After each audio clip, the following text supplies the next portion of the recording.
আসসালামু আলাইকুম। এনটিভির আইএলটিএস সিরিজে আপনাদেরকে আরেকবার স্বাগতম।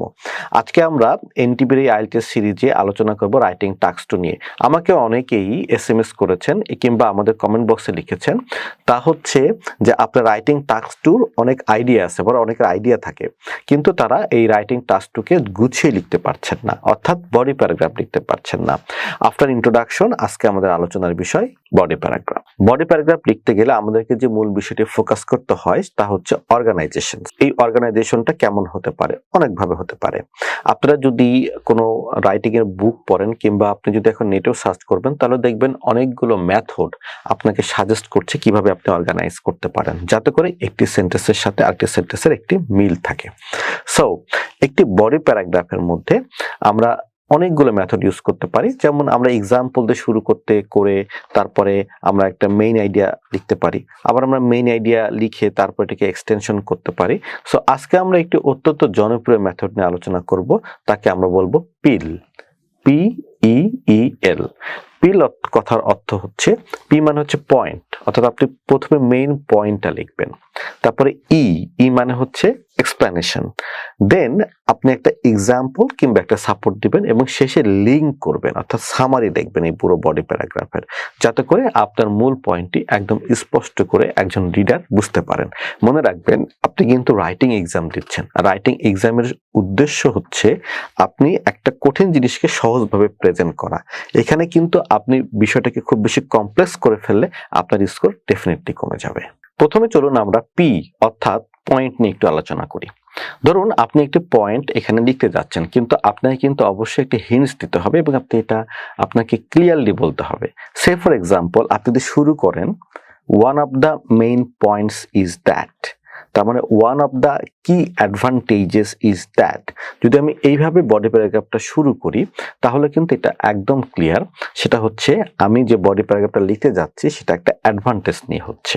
সো আপনি যখন পয়েন্ট লিখবেন তখন আপনাকে মনে রাখতে হবে আমার এই আইডিয়াটা যেন খুব ক্লিয়ার হয় এবং ক্লিয়ারলি আমার এই টপিকের সাথে অ্যাডজাস্ট করে। আপনি যদি এখানে ইরিলিভেন্ট আইডিয়া দেন, তাহলে কিন্তু আপনার পুরো বডি প্যারাগ্রাফটা ইরিলিভেন্ট হয়ে যাবে। সো এই পয়েন্টটিতে আমাদেরকে অবশ্যই খুব কেয়ারফুল থাকতে হবে। একটু পরে আমরা শিখবো কিভাবে আমরা পি পয়েন্ট লিখতে হয়। নেক্সট আপনার এই কাজটি হচ্ছে এক্সপ্লেনেশন দেওয়া। ধরুন আপনি একটা মেইন আইডিয়া হিসেবে লিখেছেন যে স্পেস রিসার্চের ফলে আমাদের কৃষিক্ষেত্রে অনেক উন্নয়ন হচ্ছে।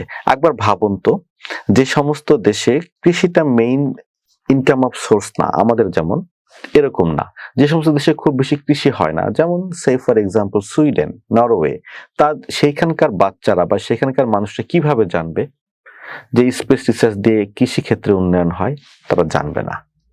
সো তাদের জন্য আইএলটিএস হচ্ছে একটা গ্লোবাল এক্সাম, তাদের জন্য হলেও আপনাকে এটা এক্সপ্লেইন করতে হবে।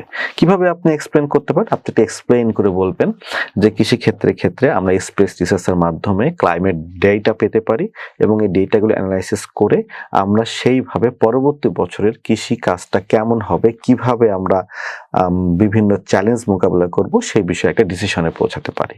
তো এই যে আপনি বললেন এই স্যাটেলাইটের এই কথাগুলো, তখন এই বিষয়টা এক্সপ্লেইন হয়ে গেল এবং এটি অত্যন্ত ইম্পর্টেন্ট। এবং আমরা যখন রাইটিং এক্সাম বা রাইটিং খাতাগুলো দেখি, অধিকাংশ ক্ষেত্রেই এই এক্সপ্লেনেশনটা ক্লিয়ার থাকে না, এবং এটা একটা main reason in Bangladesh lower grade writing a পাওয়ার।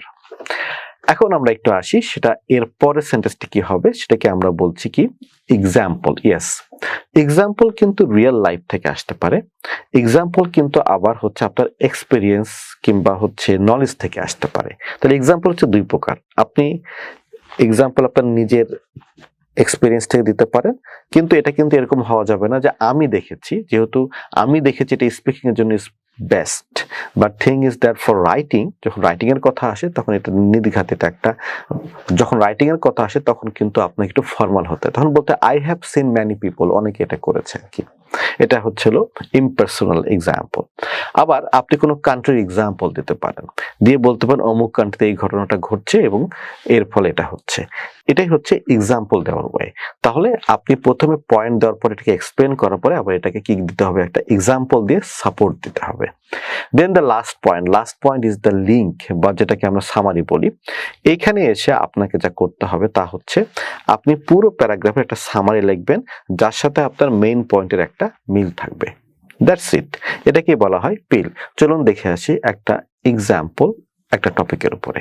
ধরুন আপনি ট্যুরিজম নিয়ে একটি এসে লিখতে যাচ্ছেন এবং এখানে ওপিনিয়নটা হচ্ছে tourism possess a great threat to the কালচারের জন্য একটা গ্রেট থ্রেট। আপনি এর পক্ষে বলছেন যে হ্যাঁ, ট্যুরিজম হচ্ছে একটা great threat to the culture.